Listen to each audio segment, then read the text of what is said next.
Good afternoon. Today is Monday, the 15th of April, 2024, just after 1 o'clock. Welcome to UK Column News. I'm your host today. With me in the studio, I'm very pleased to say, is Mike Robinson. And because of the special events over the weekend, we are... Who's joining us today, Mike? Vanessa Beeley. Vanessa Beeley, absolutely. Thank you very much for that. Now, I'm just going to add that if you think the backdrop to us in Plymouth is tropical today, having just been out, it's a lot colder than it looks. So we'll just give that little instant weather report here from the southwest of England. Well, Vanessa, really incredible things happening over the weekend. What have you got for us? Yes. The skies over Damascus were quite exciting. So let's just get straight into what has been happening. This was ahead of the Financial Times. As you said, Brian, just before we came on, the juxtaposition of the images there, kind of shouty Iran on the left, the missiles getting intercepted, and Netanyahu looking very serious and intellectual on the telephone. Fight them the night that Iran's missile spectacle rattled Israel. So let's have a look at what it says in the Financial Times. In Israel, where the assault had long been anticipated, this is a very important point.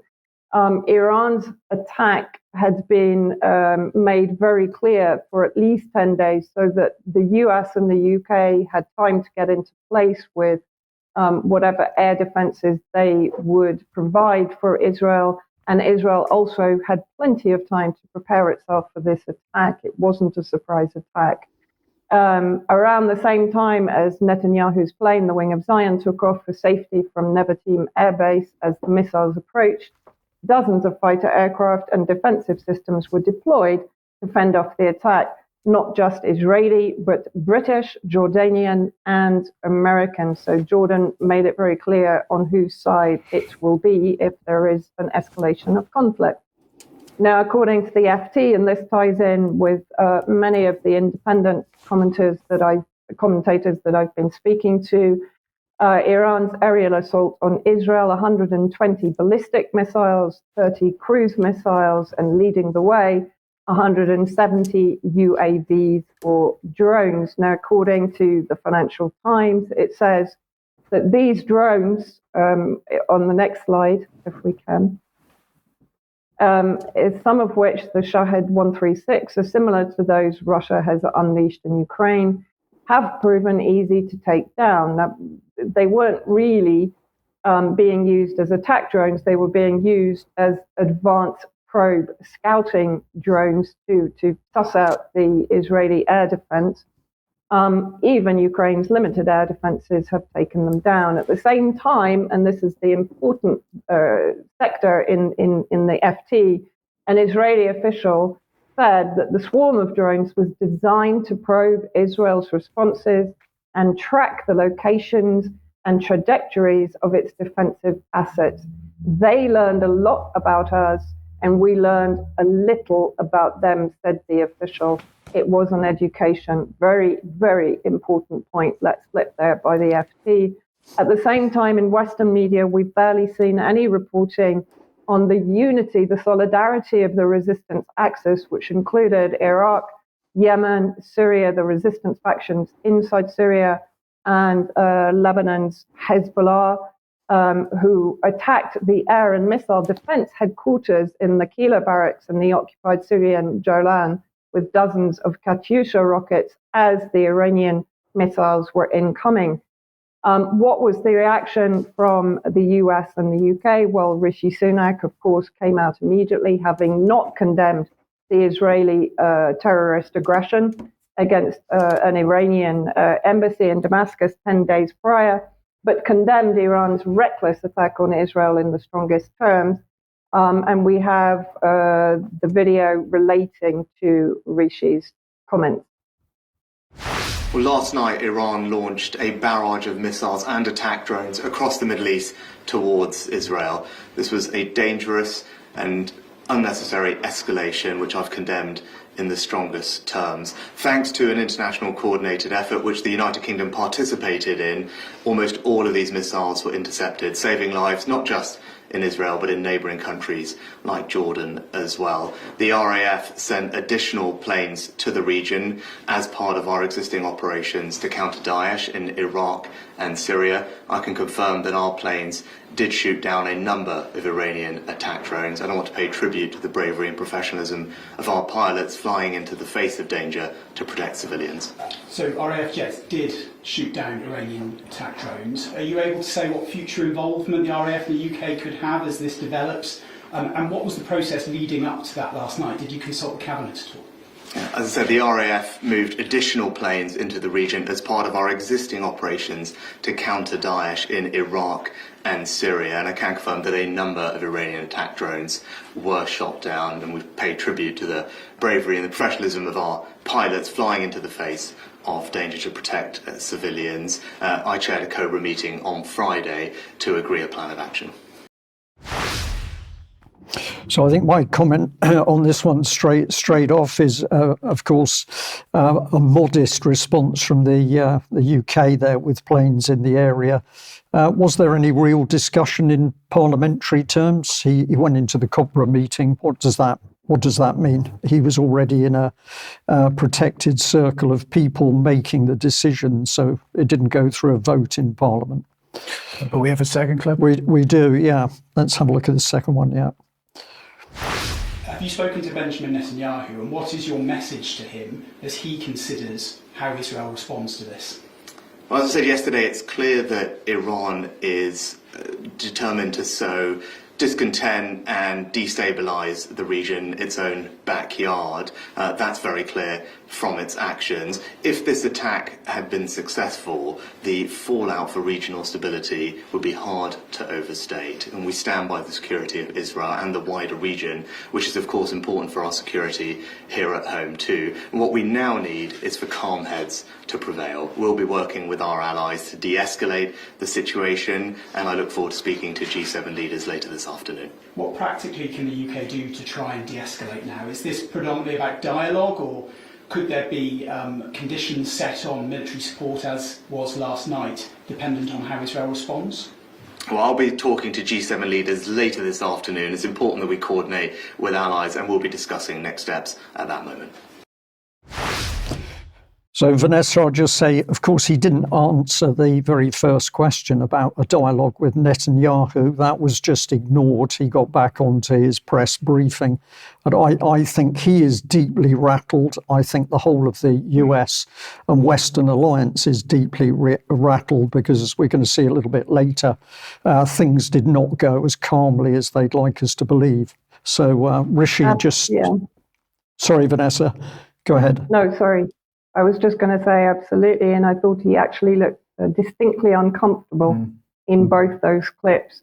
And interesting that, of course, they will send defense for Israel against a retaliatory attack from Iran, but they can't send defense for the millions of Gazans that are, well, the 1.5 million of Gazans, 50% children, that are effectively being massacred on a daily basis. So back to Joe Biden, his statement, of course, he completely condemns the Iranian attack without any context whatsoever. And this was very much picked up by the Russian ambassador to the UN, Vasily Nebensia, in his address, which I've included just a clip of here. To see. You know very well that an attack against a diplomatic representation is a casus belli under international law. And if a Western representation had been hit, you would immediately have rained down reprisals and would argue that you were right about this in this very chamber. And this is because for you, everything that has to do with Western representations and Western citizens is sacred. It needs to be protected. But when it comes to other countries, their rights, including the right to self-defense, about their nationals, well, that's a different matter, as you like to say. What happens then is you activate your favorite argumentation about lack of information, you start doing legalistic hair splitting, etc. And today in the Security Council, what we're witnessing is a display of hypocrisy and double standards, which it's almost embarrassing to watch. Russia has warned on many an occasion that the fact that many crises in the Middle East are unsettled, first and foremost in the area of Israeli and Palestinian conflict, which are frequently fueled by irresponsible, unilateral, and provocative acts, will lead to a growth of tension in the whole region. We have stated on many an occasion that no country in the Middle East or Northern Africa should become an arena for regional or international confrontation or an arena for settling political scores. What happened in the night of the 14th of April did not happen in a vacuum. The steps undertaken by Iraq became a reaction to a disgraceful inaction by the Security Council. And a reaction to an egregious attack by Israel against Damascus, and not the first one, because Syria is constantly being bombarded. I mean, it's difficult to argue with what he said, and this is the context to the attack from Iran. It wasn't only the attack against the embassy itself, although that was really the final straw, the red line. But if we look at since October the 7th, the number of IRGC officers assassinated inside Syria is unprecedented. Now, if we're going to look at what missiles did hit target, according again to independent reports, the following two maps demonstrate that it was the Ramon airport to the south of Israel and the Nevatim airport sort of in central, near the Negev desert of Israel. And interestingly, although Israel and the UK and the US are echoing those claims, Israel is claiming that 99% of missiles and drones were intercepted. Apparently, about an hour before I came on, a US official told ABC News at least 9 missiles got through, 5 ballistic missiles hit Nevatim airport, causing damage to a C-130 transport plane, to the runway and storage facilities. Perhaps the most important, both those airports were considered to have been involved, by the way, in the targeting of the Iranian embassy in Damascus. And in fact, Mount Hermon, the intelligence and surveillance base, was also hit in the occupied Jalan territories. Again, that is considered to have been responsible for many of the hits on IRGC, military advisors inside Syria since October the 7th. So let's have a look at this claim. This was in the Times of Israel. 99% of the 320 or so projectiles fired by Iran at Israel overnight, they're claiming were intercepted. So let's have a look at what the IDF Commander Hagari said. The Iranian threat met the aerial and technological superiority of the IDF, combined with a strong fighting coalition, which together intercepted the vast majority of the threat. Now, this is an interesting point because in my understanding, there were actually an outer circle of air defense, which was effectively US, UK, and Jordanian fighter planes intercepting missiles, particularly in Syrian airspace. I mean, I didn't manage to get a good video of it, but it was quite exciting overhead at one point because we actually had warplanes from the US and the UK, particularly, trying to intercept Iranian missiles, and then Syrian air defense trying to intercept the interceptors. So we had mass explosions over Syria, which was quite an extraordinary phenomenon. So he basically said 170 drones, not one entered Israeli airspace. 30 cruise missiles were launched, not a single one entered Israeli airspace. 25 were downed out of 30. In addition, Hagari says Iran fired 120 ballistic missiles. Many of them were down. Now, this is a strange discrepancy. He's not being very outright in how many were downed by the long-range Arrow air defense system, although some of the missiles managed to bypass their defenses.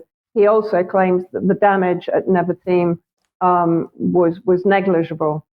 So then let's have a look. Press TV, of course, is saying that all the hypersonic missiles used in the Iran strike against Israel hit targets. I mean, I think, we're going to have to take some kind of mean figure here or medium figure here. But Brian, I think you've done some work on this.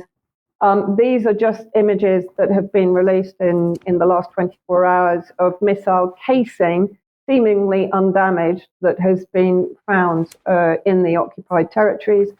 And I just wanted to play, this is a little medley that I made of one of my favorite US spokespeople, John Kirby, during an interview in which I think he was asked at least 6 times whether the US was going to support Israel if Israel decided to retaliate. Let's just play his responses, and I'm sure you will agree with me, this is quite an extraordinary performance. I think stand this morning is just an incredible military achievement by Israel and, quite frankly, the United States and other partners that helped Israel defend itself against more than 300 drones and missiles. I mean, it's just an extraordinary example of military superiority that Israel demonstrated to the whole world last night. And I think Israel also demonstrated that it has friends, that it's not standing alone, that it's not isolated on the world stage. What Israel demonstrated last night was an incredible ability to defend itself. Just their own military superiority was quite remarkable yesterday. I mean, very little got through, and the damage was extraordinarily light. And also, Israel demonstrated again, as I said, that they're not standing alone, that they have friends. So delivered to the Prime Minister. He congratulated the Prime Minister and the IDF for the extraordinary job they did, knocking things out of the sky. Another here, since Israel hasn't made any decisions that I'm aware of about what the next step is. They performed extraordinarily well last night, and it really was a largely unsuccessful attack by Iran. That is noteworthy, and that should be remembered. And again, as I said earlier, it wasn't that they didn't do it alone. They had the United States. I mean, I don't really think I need to comment further on that. It was an extraordinary performance. And I have to say the interviewer was incredibly persistent. So this was in Middle East Monitor. Countering Iran's overnight attack cost Israel 1.35 billion. This is from the Israeli media. One Arrow missile used to intercept cost 3.5 million, while the cost of one Magic 1 missile is 1 million. Now, what is interesting is that obviously we're not hearing how much it costs the UK and the US to carry out the majority of the interceptions. That has also been admitted by the IOF. And I just also wanted to play an interview masterfully managed by Professor Mohammed Marandi from Tehran on Sky News, where he also talks about the missiles that we used. The 2 bases were severely damaged, but Iran has a huge stockpile of drones and missiles, and Iran hasn't used its most advanced weapons.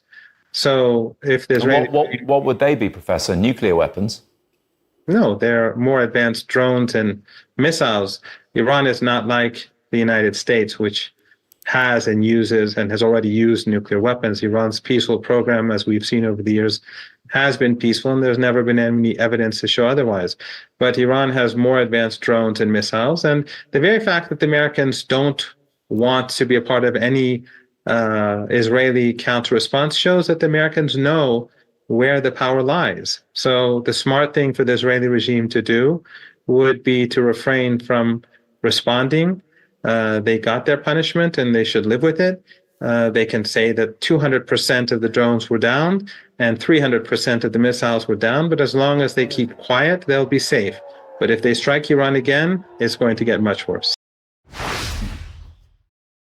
I think what's very interesting, the issue immediately was raised of nuclear missiles here, and yet Israel has one of the most secretive, clandestine nuclear warfare programs that, as far as I know, has never been inspected. Another point to make about this attack by Iran is that no civilians were hurt except for one young girl, a Bedouin girl, who unfortunately was actually hurt by the shrapnel falling from an intercepted missile. Now, I also have to point out that every time Israel attacks Syria, that also is a regular occurrence, that people are hurt by the shrapnel of intercepted missiles and buildings are damaged, etc. These images have been circulating since yesterday of Israeli airports and what appears to be settlers in large numbers leaving and departing from Israel, one presumes because of the security issues. And I just wanted to end on what I believe Iran has gained from this attack. It now has, as admitted by Israeli media, detailed knowledge of Israel's air defense strategy.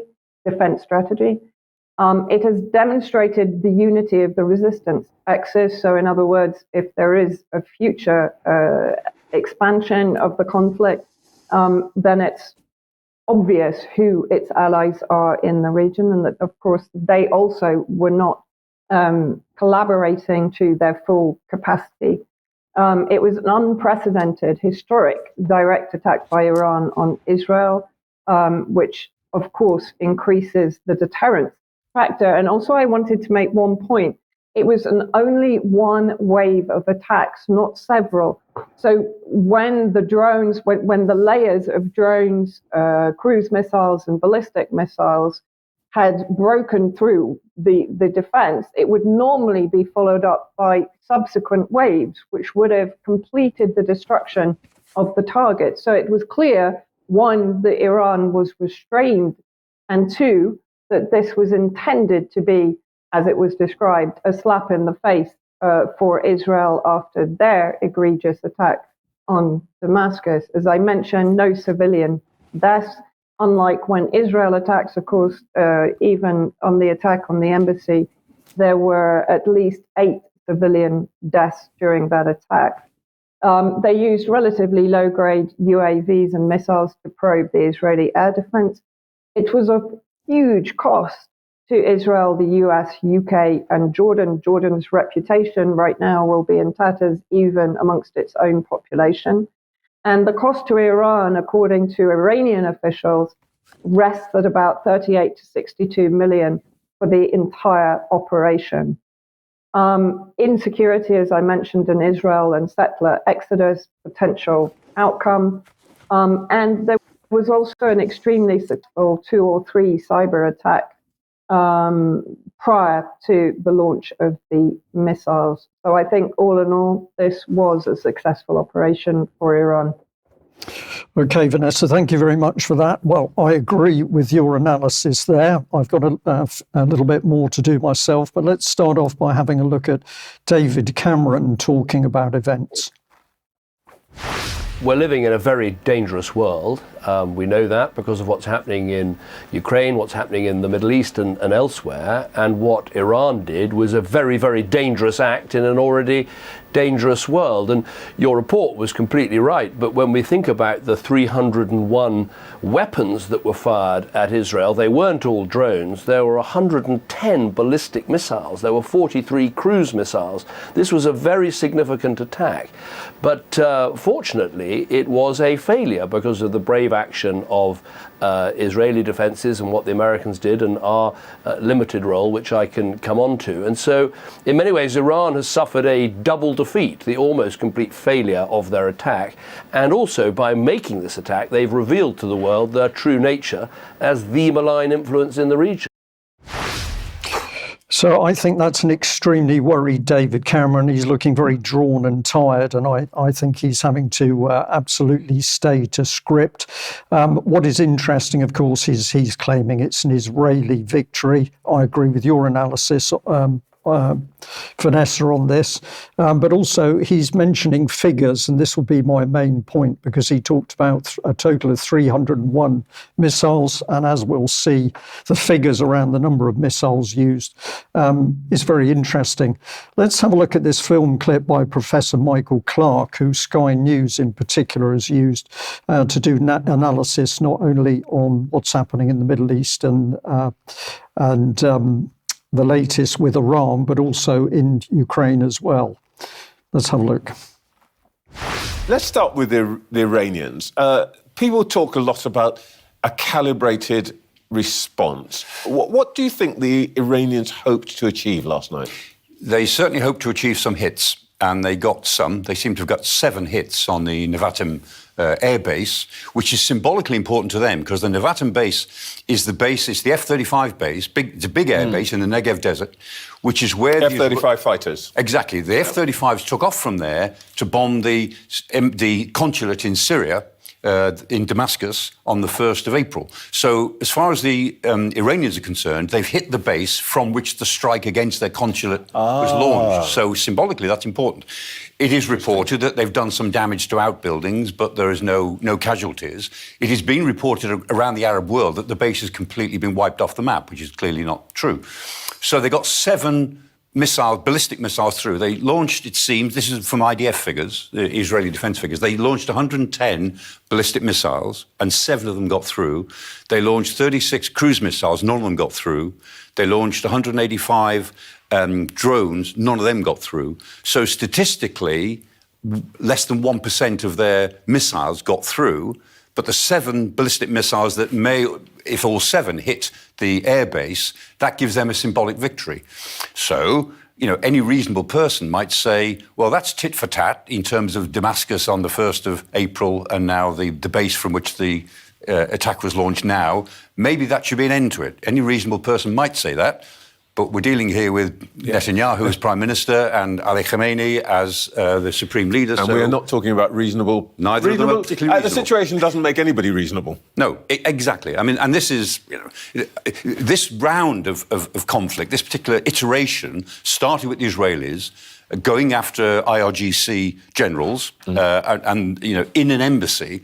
Now, going after IRGC generals is acceptable in the sense that they are attacking Israel, and so Israel goes after them wherever they can find them. But going after them in a consular building in Damascus is specifically against international law. It's very provocative. The Israelis seem to do it out of the blue, almost as if they wanted to provoke Iran to see how much Iran would do in response. And the Iranians are now saying that this is the end of it. They have said, this is our response. 7 out of 331 missiles got through. That's a pretty low percentage. But if the symbolism of hitting the airbase is good enough, then maybe they'll say, that's it, we don't want any more. So this is where it gets fascinating for me. Very defensive interview by the professor there, but he ends up by saying that 7 out of 331 got through. I think you'll find that's closer to 2%. And if you looked at the comments under the interview itself, it was incredible what people were picking up. They were actually making fun of this man because, of course, a lot of his projections in Ukraine have been badly wrong over the last 2 years. But if we just bring the map up on screen, this highlights what Vanessa was talking about, is that the attacks were not just from Iran. They were coming from the Eastern Hemisphere, so Syria, Iraq, and Jordan, and flights from Yemen as well. So this was causing big problems to the Israeli defences. But this was the headline, that essentially only 1% that got through, but this is not true. And if we have a look at the comments in more detail, we can start to see how the figures were being massaged and manipulated as the dialogue went on. So he said they got 7 hits on the Nevatim air base, which is symbolic for them because that's where the F-35s took off from that attacked the Iranian consulate in Damascus. They got 7 ballistic missiles through. They launched this is from the IDF figures, he's saying. They launched 110 ballistic missiles and 7 of them got through. This, I think, would have been immensely significant to the US and the Allies. They launched 36 cruise missiles and none of them got through. They launched 185 drones, none of them got through. Let's follow it on. But the 7 ballistic missiles that hit, it may have been all 7 hit the Nevatim airbase that got through. That gives them, and he's talking about Iran, a symbolic victory. But if we come back to his comments, so statistically, less than 1% of their missiles got through. But of course, if it's 7 missiles out of the 110 ballistic missiles, it's over 6% that got through. So now we start to see that everything is getting very wobbly in the Western dialogue. So we're teasing him here because he's a professor, so presumably he should be good at basic maths. But the truth is that 7 missiles out of 331 itself is over 2%. And as I've just said, if it's 7 out of the ballistic missiles, which is what he says, that is over 6%. So is he having trouble staying to the script? But here's the key point. But the ones that really bothered them, and he's talking about Israel and the US, UK allies, it was the ballistic missiles that got through. And this is what really says to me that actually the allies, Israel and their allies at the moment, are going to be deeply disturbed. So the claim is out of the 110, 103 were intercepted. That's not important. What's important is the 7 that did actually get through. And people can check the maths here, but it's pretty straightforward. So here's the real killer, that over 6% of the Iranian ballistic missiles got through combined defences of the Israelis, the Americans, the British, and a few other people in the sidelines. Now, who is this man? Well, we've talked about him before, but his key attribute is through RUSI, but he's now specialist advisor to the Joint Committee on the National Security Strategy. He's served on the Prime Minister's Security Forum and Chief of Defence Staff Strategic Advisor panel. So he should be reliable, but he's not at the moment. So was it a success for Israel? Well, things that I've looked at is the overall coordination of this type of air warfare. Very, very complex.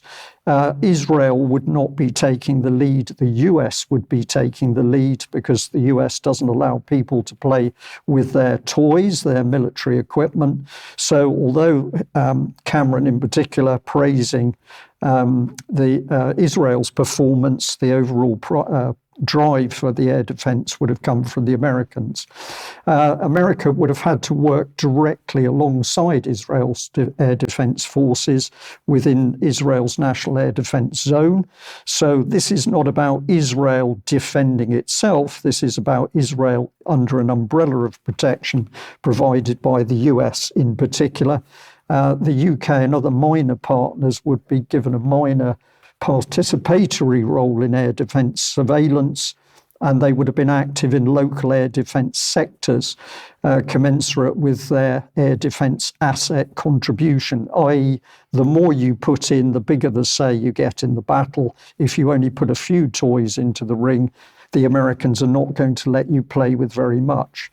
And if we add a bit more to this, the US air defense has got experience within the region, but we've repeatedly seen American military bases demonstrating weaknesses and failures as they've been hit with what has been an emerging missile, drone and electronic war technology.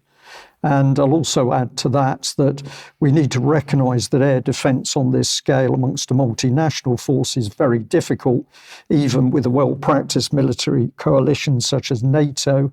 And the cooperation with Israel was unlikely to be fully coherent because Israel has already demonstrated on numerous occasions that they will follow their own path and to hell with everybody else.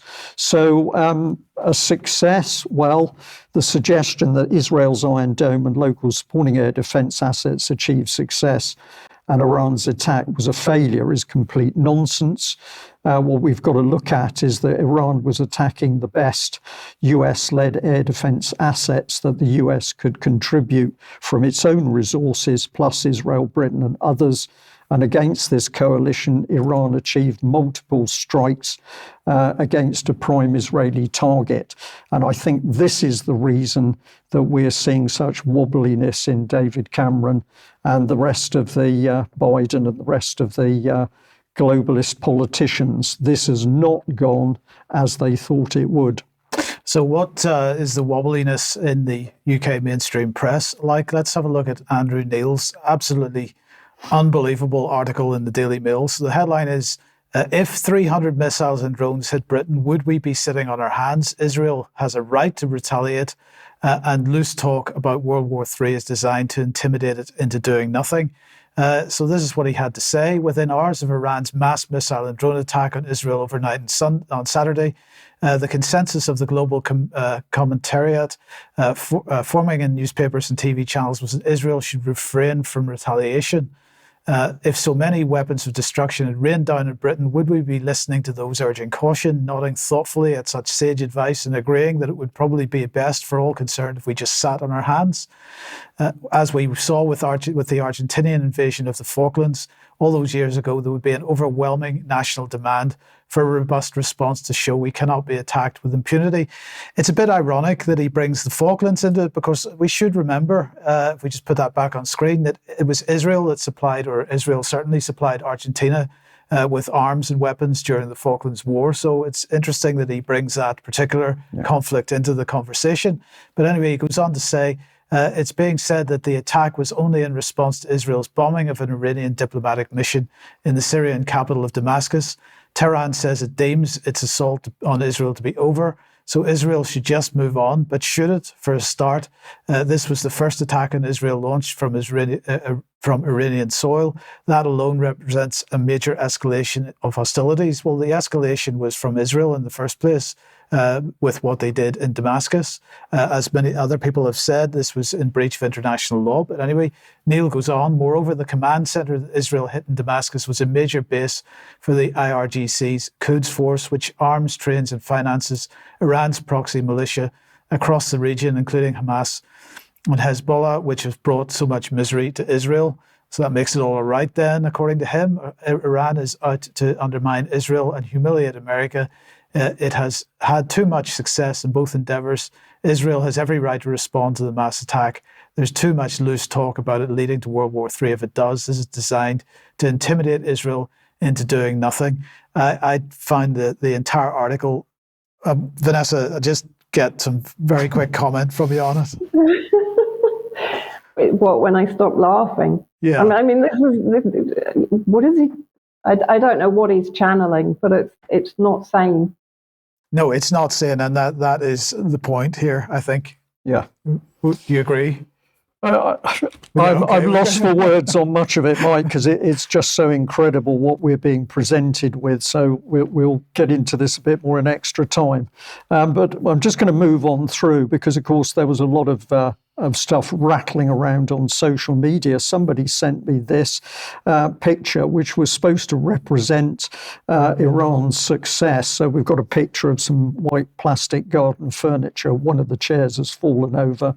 And Mayadeen says the shocking level of damage after Iran's attack last night. Now, I'm calling this out as misinformation. I'll give him the benefit of the doubt. I don't think it's deliberate, but it's misinformation. But it got me looking at who this gentleman Mayadeen is. And according to his information, he's a pretty big, sorry, let's bring the slide on there. He's a TV founder. What I noticed on his little headline here, he's very big on free speech, apparently.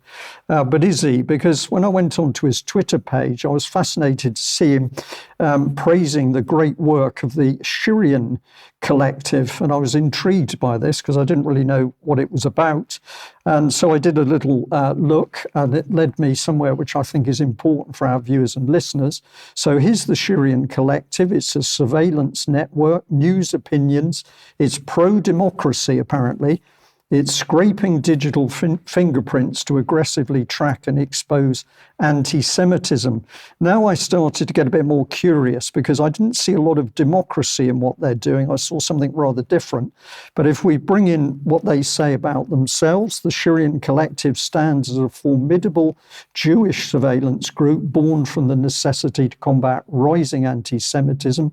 In the wake of October the 7th revealing event, Syrian has taken a staunch stance against hatred and bigotry, employing advanced digital tactics to shield the Jewish community. It says, renowned for its unyielding spirit, Embodied in a rallying cry, the collective calls upon global allies to join in their defensive crusade with a communication style that is as direct as it is forceful. Syrian is relentless in its mission to expose and neutralize anti-Semitic elements. Now, I think this is a veiled threat. That's my opinion. I may be wrong. Not sure it's too veiled, but anyway. Well, exactly. And it goes on to talk about the Maccabee project. We're back into priests in Israel pre-Jesus Christ.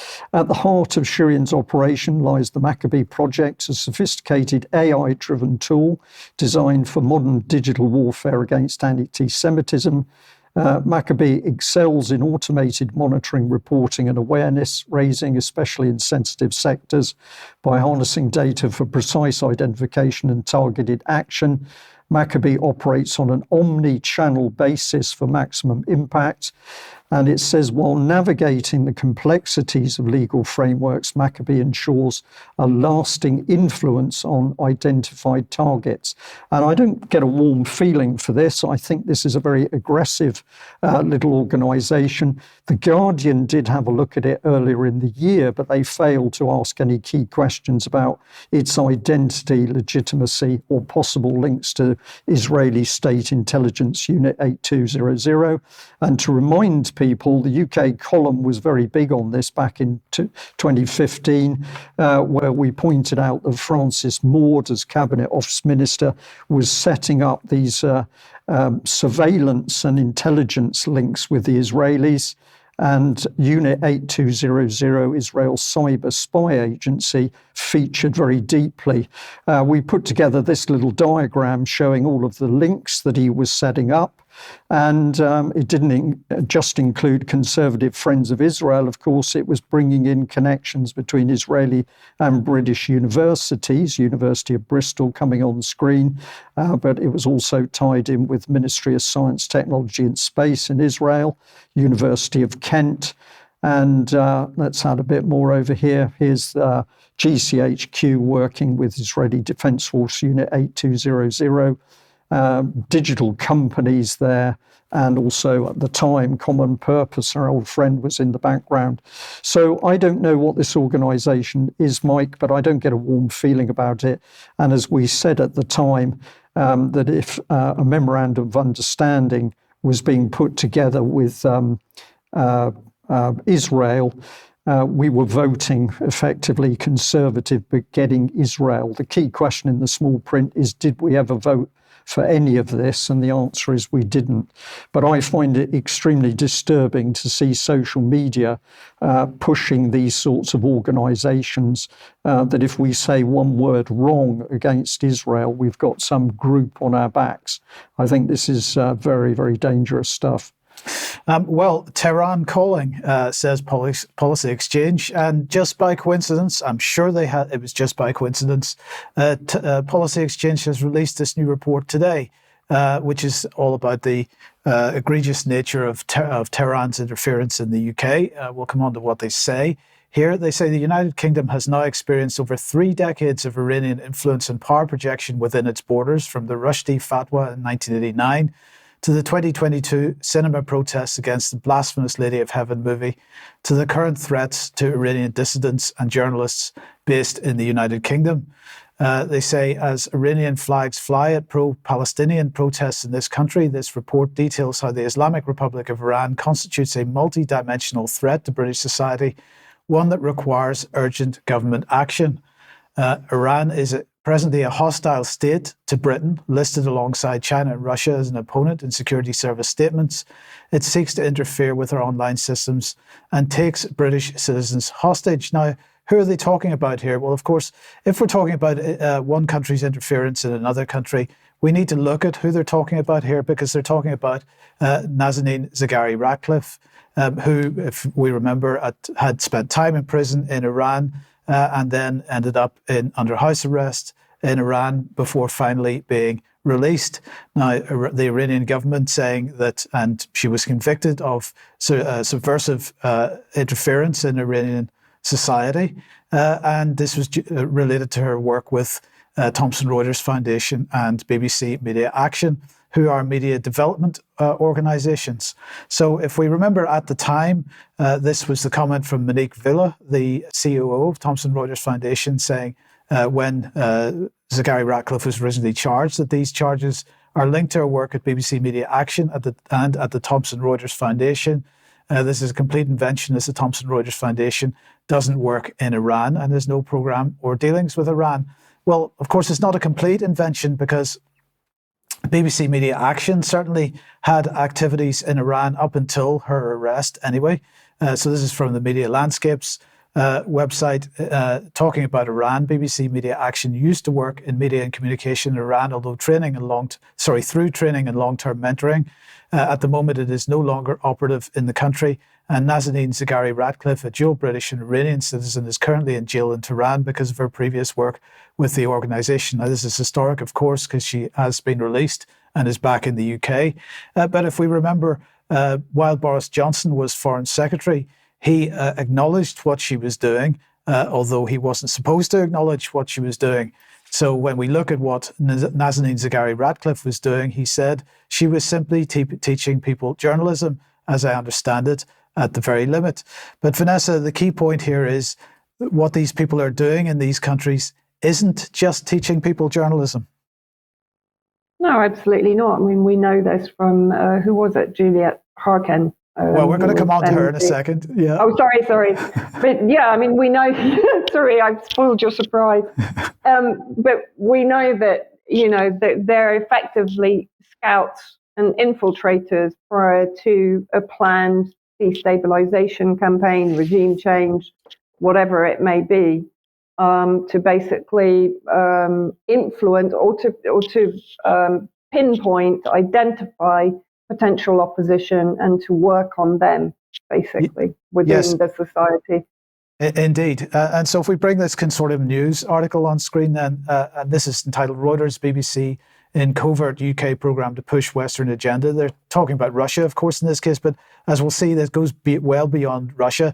The new leaks illustrate in alarming detail how Reuters and the BBC, two of the largest and most distinguished news organisations in the world, attempted to answer the British Foreign Ministry's call for help in improving its ability to respond and to promote our message across Russia and to counter the Russian government's narrative. And this was related to the Foreign Office's counter-disinformation and media development programme. Not just Russia, not just Iran, also Kazakhstan, many other countries as well. If you haven't seen this article on the UK Column website on BBC Media Action, please read it.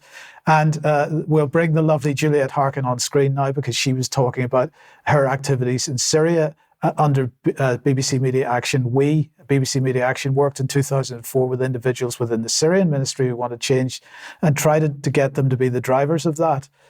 All media development work that's been done in Syria has, in my opinion, been predicated upon this idea that there can be change from within. So the point here is that if Policy Exchange is suggesting that Iran has been active in this way in the UK has been active in this way in Iran and in many other countries, it's absolutely part of the core of what British foreign policy is. So coming back to the Policy Exchange document then, Iran has spent several decades, they said, curating a political religious infrastructure in Britain. This centres on what is characterised here as the Islamic Republic's UK Nerve Centre, the Islamic Centre of England Limited in Maida Vale, West London. So here is the website for that.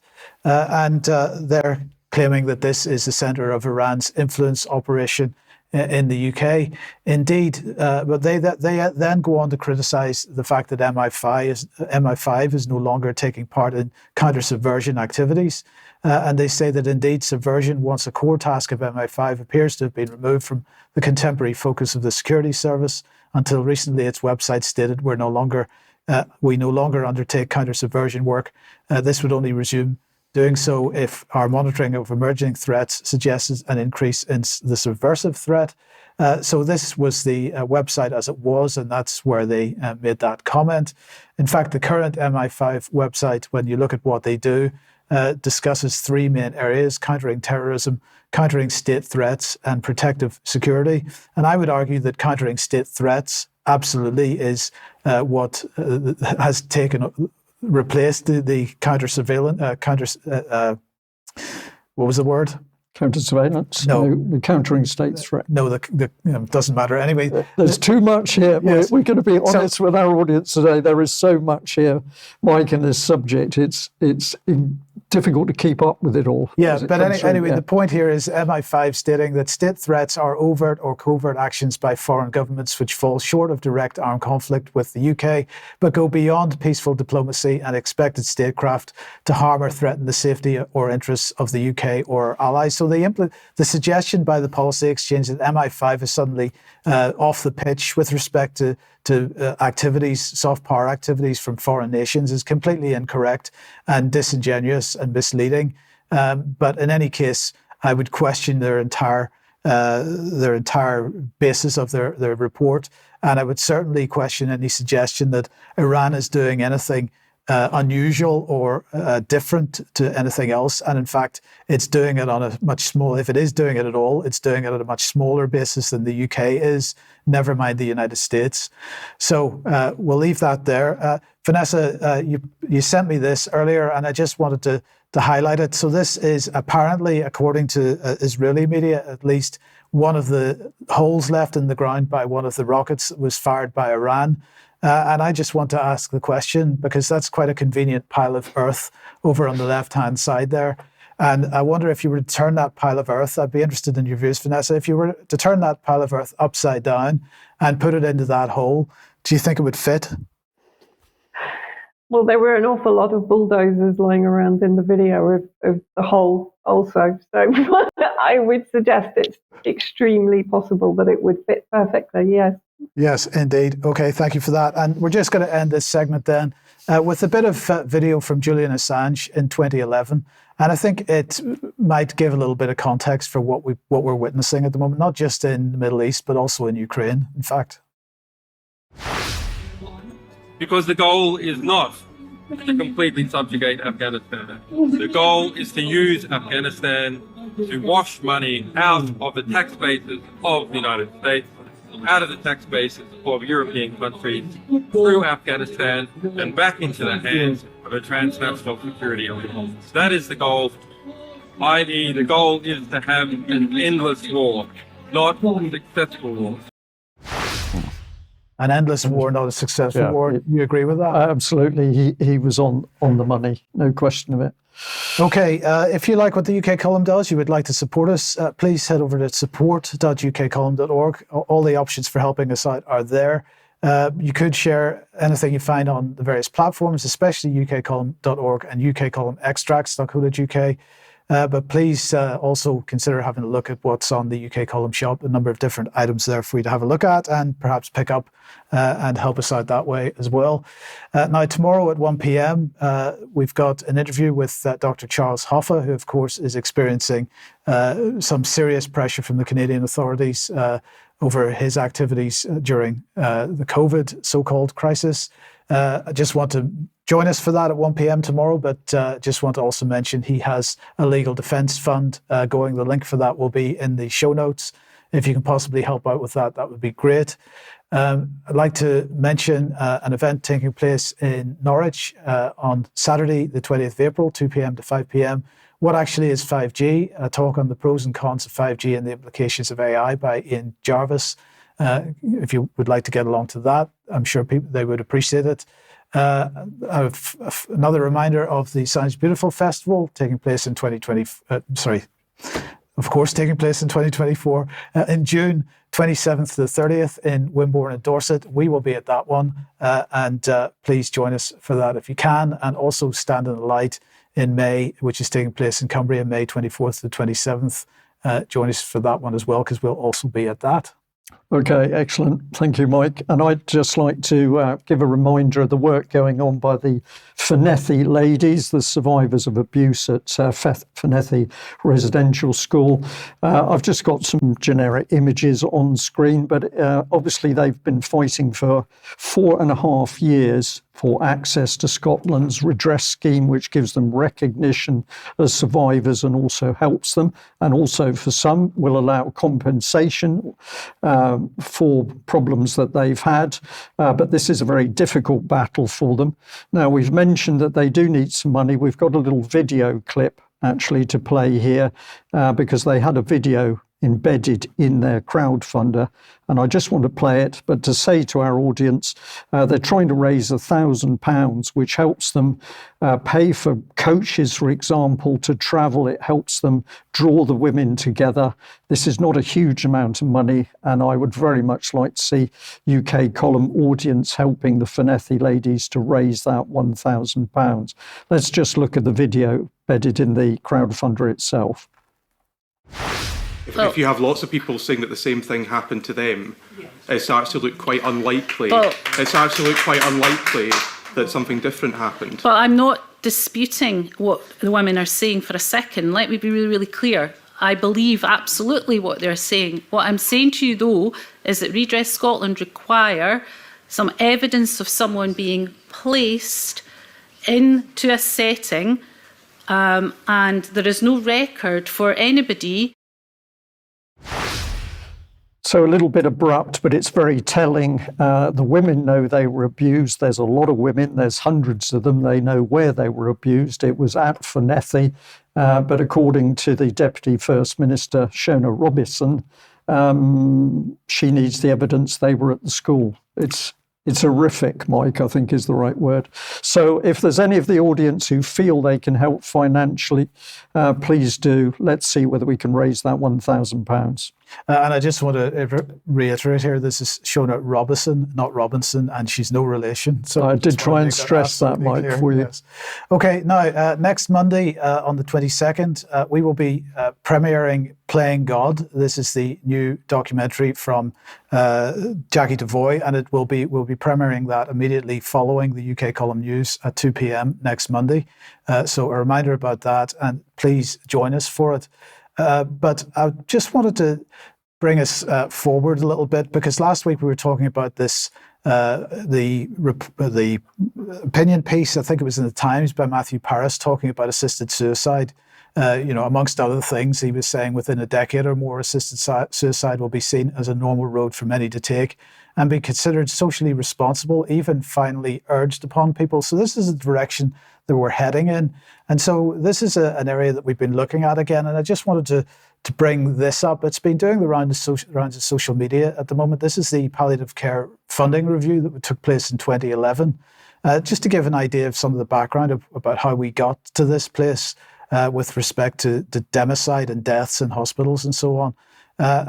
So this is entitled Funding the Right Care and Support for Everyone. And the key thing in this is the changing or at least one of the key aspects of this is changing demographics. And they're saying a new funding model must take into account the aging demographic, the scale and complexity of need generated by patient populations, and the need to jointly commission health and social care efficiently. And they're quoting the British Geriatrics Society there. And so they're, I guess, basing the expected number of deaths between 2011 and 2031 based on population rise. Of course, some of that population rise is natural and some of it is because of people being brought into the country. But nonetheless, they're saying that by 2031, we can expect there to be 410,496 deaths each year by 2031. So that's one report to have a look at. The next one that I wanted to bring on was this, developing a new approach to palliative care funding. This is the final report for 2015 and 2016. There's a lot more research needed to be done on this, and if anybody's willing to help with that, I would very much appreciate it, because I'm very keen to understand what is meant by the term palliative care development currency. Okay, so to get an idea of what this means, let's have a look at hospice website, eHospice, and they published an article, Have Your Say in Developing a Palliative Care Currency. And just to take a quote from this, NHS England is currently developing the currency for palliative care, essentially a way of grouping patients according to their needs and likely cost of their care. The aim is to provide a transparent basis for palliative care commissioning. And they say from April 2015, a development currency will be available. This version of the currency will be tested further during 2015-2016. It will not be mandatory and will have no associated prices. And so it goes on. It says a draft currency is planned for publication on the 23rd of October to allow the palliative care community, including clinicians, commissioners and providers, to help shape the development of the currency. So I have to say I'm somewhat confused about what this is. Are they talking in currency in terms of money, in the sense of the cost of how much it costs to keep someone alive, and whether you use that to make a decision on whether they die or not, whether they get pumped full of midazolam and other stuff, or what is it? So this is just wanted to put that out in this news program and ask for a bit of help from people to understand what this means. What this language means, yeah. Okay, thank you for that, Mike. Well, we're just going to end. It's a positive note, but with a twist, of course, because we're in 2024. But Andrew Bridge and other MPs wrote to the Office of National Statistics, basically to ask for help with regard to public safety around deaths. And so what they said in the letter was that, unfortunately, the parameters chosen by the authority, National Office of Statistics, are insufficient to make a sorry, help me out here, Mike. I'm struggling here today. This is very interesting. Dispositive. Yes, thank you. Determination as to whether the vaccines are safe and effective or not, because the interval sizes were too few and too large. The UK statistics regulator agrees and said, our view is that the deaths by vaccination status publication does not provide information on vaccine effectiveness and vaccine safety and should not be used. We're requesting that the authority redo the analysis with the following parameters, and they suggested some additional parameters which we believe will provide definitive insight as to whether or not the COVID vaccines are safe and effective or not. This will help us to address an important question we're currently facing in Parliament regarding excess mortality and what is causing it. So this is a really important letter where these MPs, Andrew Bridge and colleagues, are saying we need some help to sort out where these figures are coming for excess mortality. Let's look very quickly at the reply that they got back from the UK Statistics Authority. And we'd have to do this quickly as end of the news. But they say, as you observe in your letter, the Office of Statistics Regulation has published a view on ONS deaths by vaccination status analysis. OSR state the analysis was developed in response to user requests during the pandemic to understand the vaccination status of people who die from COVID-19. As the ONS makes clear in its publication, this analysis is not intended to be, nor is it appropriate for, understanding vaccine effectiveness. The OSR also stated we would advise use of the weekly COVID-19 vaccine surveillance report published by the UK Health Security Agency instead. This looks at a range of measures of vaccine effectiveness, including effectiveness against infection, transmission, hospitalisation and mortality. And I said a very long and winding reply. I think actually I should have said a smoke screen. I think you'll get the idea. Let's go into the second page. You can see the amount of text in their reply. The attribution of excess deaths is incredibly complex and beyond the current scope of the ONS methodology. The UK HSA have estimated the excess deaths due to acute factors such as heat waves, cold snaps, COVID-19 and influenza. I acknowledge that all the driving factors behind excess deaths are not fully understood. The excess is likely to be the net effect of many complex and potentially related factors, which ONS is committed to exploring further with our partners across the government statistical system in health. So this is much too complex, apparently, for the ONS to deal with. And if we go to the final one here, another full page of bump, but they say this: considering the above, ONS does not believe that the analysis you've requested would add substantial high-quality insight to the existing evidence base. In light of the limitations to the analysis proposed, ONS does not judge it to be a priority to undertake. Given current resource constraints, ONS needs to ensure that we undertake analysis that contributes new, robust insight and which, quote, offers the public value for money, unquote. So we're not going to investigate excess deaths because we don't want to do it, because we're going to give the public better value for money. Yes. it is impossible to deliver the news in the UK in 2024 in a coherent way, because we are dealing now with what is clearly madness, and some of it extremely dangerous, like that response from the ONS. So we'll be interested to see where Andrew Bridgen and his colleagues go.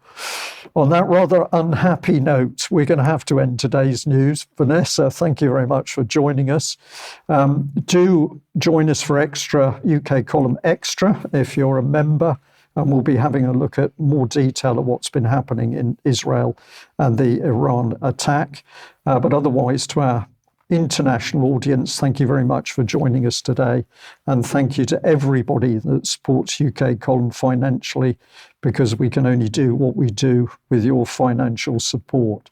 Thanks very much for joining us. Bye-bye.